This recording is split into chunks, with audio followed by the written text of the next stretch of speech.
Hello दोस्तों, welcome back to my channel. और आज मैं जिस मूवी को एक्सप्लेन करने वाली हूँ उसका नाम है द बूगीमैन।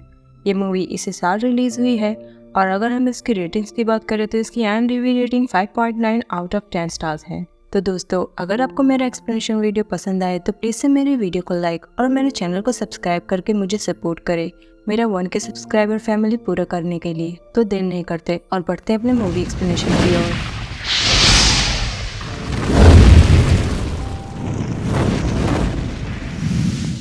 तो मूवी की शुरुआत में हम एक बेबी को पालने में सोते हुए देखते हैं, कमरे में अकेले ही।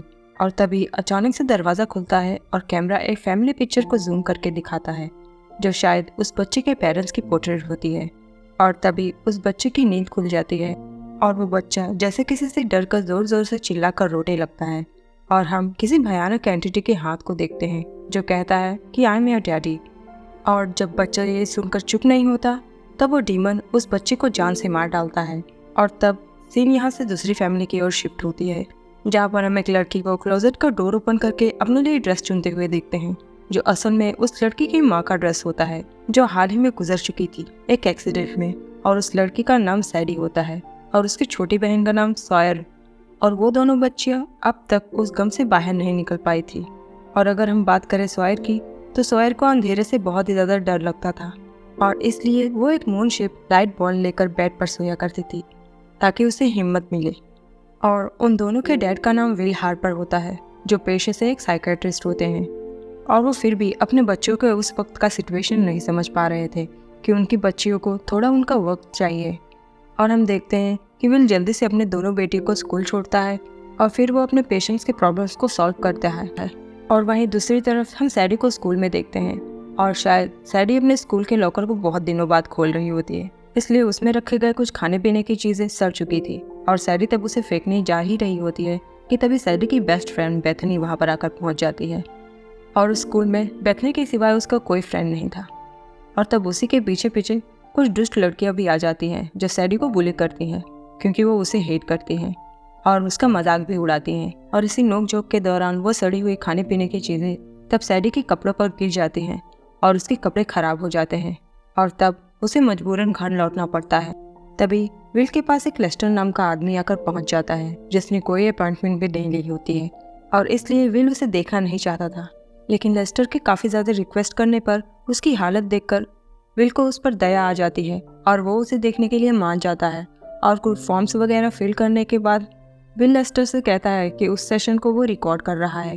तब लेस्टर कहता है कि उसे इससे कोई प्रॉब्लम नहीं है, बल्कि एक तरह से लेस्टर खुश हो जाता है कि उसकी स्टोरी दुनिया तक पहुंचेगी।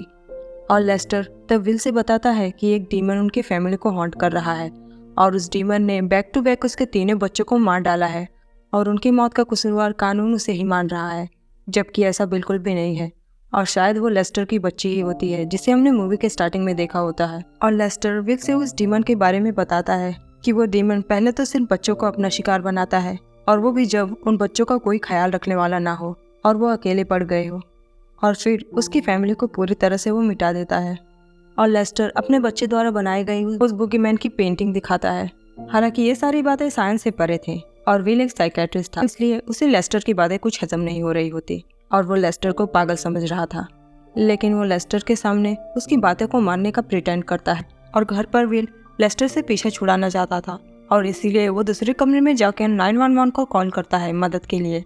और इसी बीच लेस्टर अकेला पाकर विल के घर के अंदर घुस जाता है सैडी के कमरे में, जब सैडी अपने कपड़े वॉशिंग मशीन में धोने के लिए डाल रही होती है। और तब सैडी को किसी और के कमरे में होने की आहट महसूस होती है और वो सोचती है कि शायद उसके डैड होंगे। लेकिन तभी उसके पैर क्लोजेट के नीचे फैले हुए खून पर पड़ जाता है जो सैडी की माँ के स्टूडियो में होता है। और सैडी को तब उस क्लोजेट में से किसी की हाथापाई की आवाज़ सुनाई दे रही होती है और उसके डैड भी वहाँ पर आकर पहुँच जाते हैं और वो लोग वहाँ पर लेस्टर की हैंगिंग बॉडी दरवाजे के पीछे देखते हैं जो मर चुका था। और सैडी ये व्यू देखकर बहुत ही ज़्यादा शॉक्ड रह जाती है और वो डर के मारे चिल्लाने लगती है। और कुछ देर बाद सॉयर भी स्कूल से लौट आती है और तब भी सैडी डरी हुई होती है, इसलिए वो अपने पिता से बात करना चाहती थी अपने माँ के बारे में। लेकिन विल के पास इसके लिए टाइम नहीं था और लेस्टर के हिसाब से ऐसे ही फैमिलीज को बूगीमैन अपना शिकार बनाता है और बूगीमैन का तब पहला टारगेट सॉयर होती है। और तब वो बूगीमैन पहले सॉयर को ही दिखता है, लेकिन बूगीमैन को लाइफ बिल्कुल भी पसंद नहीं होती और सॉयर तब उस लाइट बॉल को उस बुगीमैन की ओर फेंक देती है और उस बुगीमैन को तब वहाँ से भागना पड़ जाता है। और सैडी तब इंटरनेट से थेरेपी ले रही होती है अपने माँ के लॉस के ट्रॉमा से बाहर आने के लिए। और तभी डरी हुई सॉयर सैडी के पास आकर पहुँच जाती है और वो उसे किसी डरावने एंटिटी को उसके कमरे में होने की खबर देती है। और बेड पर से नीचे गिरने की वजह से सॉयर के दांतों में भी बहुत ही ज़्यादा प्रॉब्लम होती है, क्योंकि उसका दूध का दांत अब गिरने वाला था। इसलिए सैडी सॉयर के दूध को एक धागे से बांधकर दरवाजे में अटैच कर देती है ताकि सॉयर का दांत मुखर जाए और उसे पता भी न चले। और सैडी जब इसके बारे में सॉयर को समझा ही रही होती है तभी अचानक से दरवाज़ा अपने आप से ज़ोर से बंद हो जाता है और सॉयर का दांत तब उखड़ जाता है। और तब वो दोनों ही इस इंसिडेंट से डर जाती हैं और इसलिए सैडी सॉयर को एक लोरी सुनाकर उसे सुना देती है और वो भी उसके साथ ही सो जाती है। और हम तब बुगीमैन को भी वही लोरी गाते हुए सुनते हैं। इसके बाद विल डर से बाहर आने के लिए सॉयर और सैडी को थेरेपी के लिए भेज देता है, लेकिन सॉयर को थेरेपी के दौरान भी अंधेरे में बुगीमैन वापस से दिखाई देता है और सॉयर तब डर के मारे अपने कपड़े गीले कर देती है। लेकिन सॉयर और सैडी का रिश्ता अटूट होता है और सैडी और सॉयर हर वक्त एक साथ ही रहती थी। लेकिन अब सॉयर की सिचुएशन देखकर सैडी को भी लेस्टर के बातों में थोड़ा थोड़ा यकीन होने लगता है और इसीलिए वो लेस्टर के बारे में और भी ज़्यादा पता करने के लिए जाती है, क्योंकि उसके मरने के बाद से उनके साथ में ये सारे इंसिडेंट होने लगे थे। और जब सैडी सॉयर को अकेले ही कमरे में छोड़ के गई तब वो सो रही होती है और सैडी के जाते ही बुगीमैन सॉयर को फिर से डराने लगता है और सॉयर तब अपना लाइट बॉल लेकर सैडी को ढूंढने लगती है। और सैडी तब लेस्टर के सेशन की रिकॉर्डिंग को सुनती है और लेस्टर के दिए हुए पेंटिंग्स को भी देखती है। और तभी सॉयर वहाँ सैडी को ढूंढते हुए आ जाती है और उस पर बहुत ही ज़्यादा गुस्सा करती है अकेले छोड़ के आने के लिए। और तभी सैडी के हाथ से वो मॉन्स्टर वाली ड्राइंग गिर जाती है और सॉयर तब सैडी से बताती है कि ये वही मॉन्स्टर है जो उसे हॉन्ट कर रहा है। इसलिए सैडी तब बेथनी के पास जाती है ताकि वो उसे ड्राइव करके लेस्टर के घर तक पहुँचा सके, ताकि सैडी लेस्टर की वाइफ रीटा से मिल सके और उस डीमन के बारे में पता कर सके। जबकि बेथनी सैडी को रीटा के पास जाने से रोकती है क्योंकि उनकी फैमिली थोड़ी मेंटली अनस्टेबल है। और सैडी जैसे ही लेस्टर के घर के अंदर एंटर होती है उस घर के सारे चीज़ें गंदे और बिखरी पड़े देखती है। वहाँ के ग्लास वगैरह सब टूटे फूटे पड़े थे, जैसे वहाँ पर कोई रहता ही ना हो। और तब सैडी उसे ढूंढते हुए घर के अंदर बढ़ती है और वो देखती है कि इस घर में अजीब से वेंस बने हैं, किसी ने बहुत सारे कैंडल जला कर रखे हुए हैं। और सैडी तब रीटा को देख लेती है जो गन लेकर अपने प्रोटेक्शन कर रही होती है और वो एक तरह से जाल बिछा कर बैठी थी ताकि वो डीमन आए और वो उसे खत्म कर डाले और तभी वो उस डीमन से अपनी फैमिली की मौत का बदला ले सकती है। और जैसे ही सैडी उसे अपनी सिचुएशन बताती है कि जस्टर उन्हीं के घर में आकर मरा था और रीटा सैडी को बताती है कि वो मॉन्स्टर ट्रॉमेटिक, डरे हुए और कमज़ोर लोगों को ही अपना शिकार बनाता है और वो उन्हीं की आवाज़ में बोलने लगता है और उसे उजाला बिल्कुल भी पसंद नहीं होता और अब शायद वो उनके पीछे पड़ा हुआ है और अब वो जहाँ भी जाएंगी बुगीमैन उनके पीछे पीछे ही जाएगा और अंत में उनकी पूरी फैमिली को ख़त्म कर डालेगा। और तभी रीटा बुगीमैन को सैडी के पीछे देखती है और इसलिए वो गन फायर करने लगती है। तब सैडी को अपनी जान बचाकर वहाँ से भागना पड़ जाता है और ठीक उसी दिन के बाद वो बुगीमैन बार बार सैडी को दिखने लगता है और अब वो उसके सपने में भी दिखने लगा था। और इसके बाद से उसका हर वक्त अपने फादर को समझाने में ही बीतता है। इस वार को एक मॉन्स्टर हॉन्ट कर रहा है, लेकिन उसके पिता कहाँ वो बातें सुनने वाले थे। पहली बात तो वो खुद ही अपने वाइफ के लॉस के ट्रॉमा से बाहर ही नहीं निकल पा रहे थे और इसलिए वो ट्रॉमा से बाहर निकलने के लिए अपने वाइफ का सामान फेंकने ही जा रहे होते हैं कि तभी सैडी उन्हें ये करता हुआ देख लेती है और तब सैडी उन्हें ये करने से मना कर देती है क्योंकि उन सामानों में उसकी माँ की यादें बसी हुई थी और उसमें उसकी माँ के पेंटिंग्स, कुछ चीज़ें, कैमरा, लाइटर वगैरह होते हैं। सैडी अपनी माँ की लाइटर जलाकर उसकी फ्लेम को लेफ्ट की तरफ बेंड करने के लिए बोलती है ताकि उसे ये पता चले कि उसकी माँ उसके साथ में है, लेकिन असलियत में ऐसा कुछ भी नहीं होता। पर बुगीमैन वहाँ पर आ जाता है और सैडी को तब वहाँ से भागना पड़ जाता है। और दूसरे दिन जब सैडी वॉशरूम में बैठकर अपनी माँ की वीडियोस देख रही होती है, बेथनी वहाँ पर आकर सैडी से बात करने लगती है। तब बेथनी एक छोटी सी पार्टी रखना चाहती थी सैडी के घर पर, सैडी का मूड फ्रेश करने के लिए, और बेथनी उन्हीं लड़कियों को सैडी के घर लेकर आती है जो सैडी को तंग करती थी ताकि उन लोगों के बीच में सिचुएशन ठीक हो जाए और वो सब सैडी के दोस्त बन जाए। तब सैडी वो लड़के स्मोकिंग ट्राई करती है जहाँ पर सैडी को बहुत ही ज़्यादा खांसी आने लगती है। तब उसके मुंह से सॉयर की वही टूटी हुई दांत धागे के साथ में बाहर आती है जो बहुत ही ज़्यादा शॉकिंग था। और बाद में वो लड़कियाँ तब सैडी से रिक्वेस्ट करती हैं कि वो उन्हें उस क्लोजेट को दिखाए जहाँ पर लेस्टर की डेथ हुई थी। और जैसे ही सैडी उन्हें वहाँ पर लेकर जाती है वो लोग सैडी को ही उस क्लोजेट में बंद कर देते हैं और प्रैंक करने लगती है और वो लोग कहती हैं कि वो सैडी को उसके डर से सामना करा रही है ताकि उसका डर खत्म हो जाए। लेकिन सैडी की तो वहाँ पर जान अटक गई थी, क्योंकि अंदर वो बुगीमैन को देखती है और बाहर आने के बाद वो उनमें से एक लड़की को थप्पड़ जड़ देती है और तब वो सारी लड़कियां गुस्से में आग बबूला होकर घर से बाहर चली जाती हैं।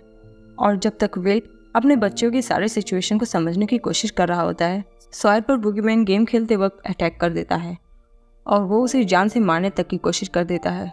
और तब उसे लेकर विल को हॉस्पिटल भागना पड़ जाता है। लेकिन विल को तब भी उनकी बातों पर यकीन नहीं हो रहा था कि उन्हें कोई हॉन्ट कर रहा है, और विल को समझा पाना अब सैडी की बस की बात नहीं थी।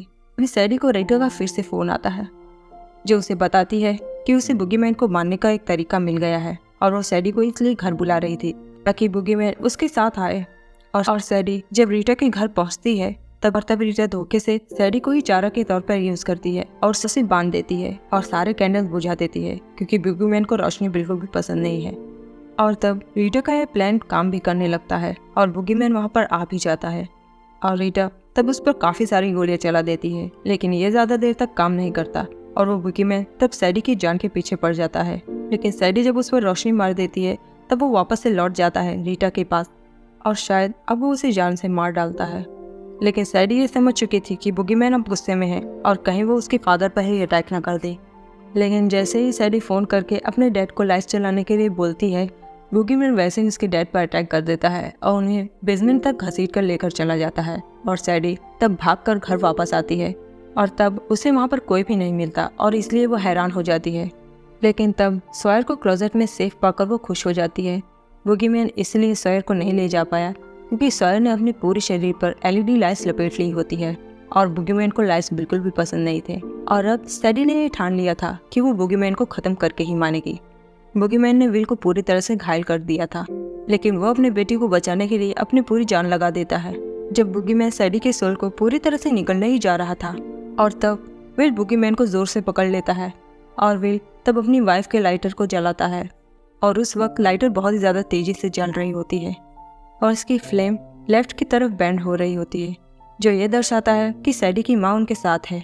और तब इंटेलिजेंट सॉयर की हेल्प से सैडी लाइटर और स्प्रे से बुगीमैन को जलाने की कोशिश करती है, लेकिन तभी स्प्रे खत्म हो जाता है और तब सॉयर रूम में केरोसिन वगैरह डालने लगती है बुगीमैन के ऊपर भी।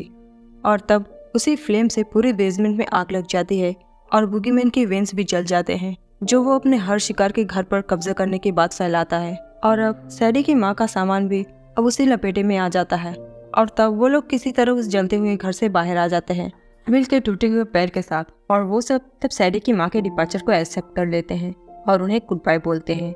और अंत में हम विल की फैमिली को एक थेरेपिस्ट के पास देखते हैं और विल तब उस थेरेपिस्ट से कह रहा होता है कि वो हमेशा से डरता था अपनी जिम्मेदारी अकेले उठाने के लिए, लेकिन वो हमेशा से गलत था और उसकी बेटी उसमें इसकी मदद कर सकती थी, लेकिन उसने कभी अपनी फीलिंग्स उनसे शेयर ही नहीं की। और तब सेशन खत्म होने के बाद जब विल की फैमिली बाहर निकल ही जाती है तब अंदर से कोई फिर से सैडी का नाम बुलाता है और सैडी जब कमरे के अंदर जाती है तब वहाँ पर कोई भी नहीं होता और तभी वो थेरेपिस्ट वहाँ पर सैडी को देखती है। तब वो कहती है कि वो अभी तक गई नहीं और मूवी यहीं पर एंड हो जाती है। तो दोस्तों, ये मूवी समझने में बहुत ही ज़्यादा सिंपल है, लेकिन इसमें कुछ थियरीज भी हैं। जैसे रीटा ने बुगीमैन के बारे में बताया था कि बुगीमैन हमेशा से इस दुनिया में था और बुगीमैन कमजोर, दुखी और डरे हुए लोगों पर कब्जा करता था और विल की फैमिली में ये दुख उसकी वाइफ के डेथ के बाद से आया।